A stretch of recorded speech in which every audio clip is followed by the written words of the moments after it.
नमस्कार आप सभी को।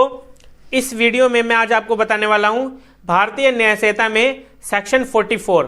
जो ये सेक्शन 44 है ये यहां पर बता रहा है कि अगर किसी पर्सन के अगेंस्ट में राइट टू प्राइवेट डिफेंस अपना प्राइवेट डिफेंस यूज करता है और वो पर्सन कौन है, एक इनोसेंट पर्सन, अगर वहां पर इनोसेंट पर्सन को हानि पहुंचानी पड़ जाए तो वहां पर पहुंचा सकते हैं। वो कैसे? अब देखिए इसकी जो बेरेक लैंग्वेज है यहां पर ये यही बता रही है। क्या बता रही है? Right of private defence against deadly assault.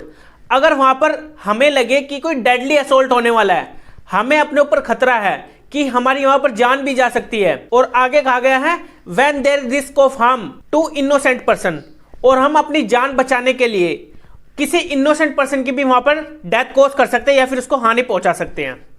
बिल्कुल हम वहां पर पहुंचा सकते हैं। अगर हम एक्सरसाइज करते हैं अपना राइट टू प्राइवेट डिफेंस किसके अगेंस्ट में? किसी इनोसेंट पर्सन के अगेंस्ट में।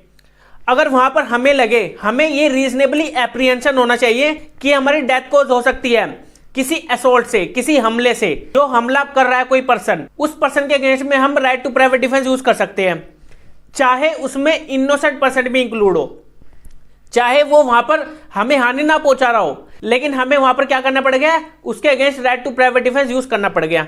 हम वहां पर कर सकते हैं, हम इनोसेंट पर्सन के अगेंस्ट भी right to private defence use कर सकते हैं।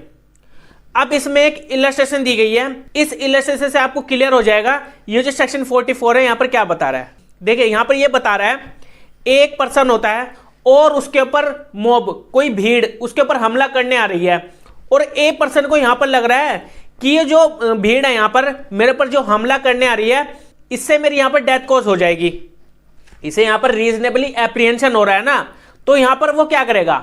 वो उनके ऊपर हमला कर देगा। उसके पास बंदूक होती है ए पर्सन के पास, वो बिना देखे वहां पर उनके ऊपर हमला कर देता है उस भीड़ के ऊपर, और उस भीड़ में कुछ बच्चे भी थे जहां पर वो इनको इनोसेंट माना गया, इन बच्चों को इनोसेंट माना गया, चाहे वो हमला भी नहीं कर रहे थे, लेकिन वहां पर फायरिंग करते वक्त ए पर्सन के थ्रू अपना right to private defence use करते वक्त उनके ऊपर, उस भीड़ के ऊपर गोलियां चला देता है, ठीक है, और वो गोलियां बच्चों को भी लग जाती है। तो वहां पर ए पर्सन को राइट टू प्राइवेट डिफेंस मिलेगा? बिल्कुल मिलेगा, क्योंकि सेक्शन 44 के अंदर बताया गया है कि हम इनोसेंट पर्सन के अगेंस्ट भी अपना right to private defence use कर सकते हैं अगर कुछ ऐसी सिचुएशन आ जाती है। तो अगर वहां पर इनोसेंट पर्सन को भी कुछ हानि हो जाती है तो हम वहां पर राइट टू प्राइवेट डिफेंस में बोल सकते हैं कि मुझे एप्रीहेंशन हो रहा था, मुझे डर लग रहा था कहीं मेरी डेथ कॉज ना हो जाए, इसी वजह से वहां पर इनोसेंट पर्सन की वहां पर डेथ कॉज हो गई। अब हालांकि उसको नहीं पता था कि इनोसेंट पर्सन उसमें है या नहीं है, उसे तो ये लग रहा था कि भीड़ मुझे मारने आ रही है, ठीक है, तो इसी वजह से उसने फायरिंग कर दी, और उस फायरिंग में बच्चे भी थे, ठीक है, तो बच्चों को तो पता नहीं होता इतना, तो इसी वजह से बच्चों के ऊपर भी वहां पर गोलियां चल जाती है।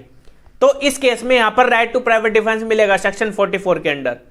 यहां पर यह नहीं बोल सकते कि यहां पर राइट टू प्राइवेट डिफेंस नहीं मिलेगा, बिल्कुल मिलेगा। अब आपको क्लियर हो गया होगा कि हम right to private defence use कर सकते हैं किसी इनोसेंट पर्सन के अगेंस्ट में। अगर आपको फिर भी कोई डाउट होता है तो आप मेरे टेलीग्राम चैनल को ज्वाइन कर लीजिए, और अगर आपने मेरे चैनल को सब्सक्राइब नहीं किया है तो चैनल को भी सब्सक्राइब कर लीजिए, जिससे मेरी डेली की नोटिफिकेशन आपको यूट्यूब पर ही मिलती रहे और टेलीग्राम पर भी मिलती रहे।